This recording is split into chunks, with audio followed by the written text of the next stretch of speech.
Fatimə xanımın xınasındayıq. Mövsümün ilk xınasına start veririk. Səhər tezdən saçlarımızı qaynaq elətdirdik. İndi gedirik geyim seçiminə. Daha sonra isə make-up və saça gedəcəyik.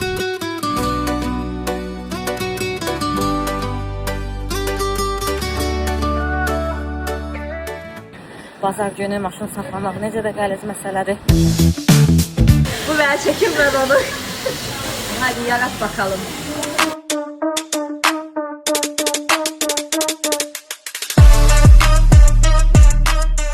Zümrüt xanımın yanında endirimlər var.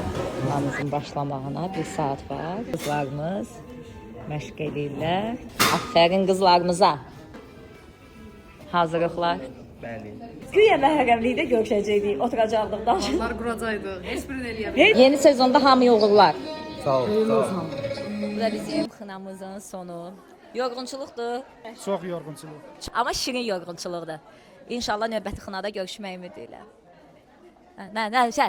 Köhnə şadlıq evləri kimi bir dənə vağzalı verək sənə.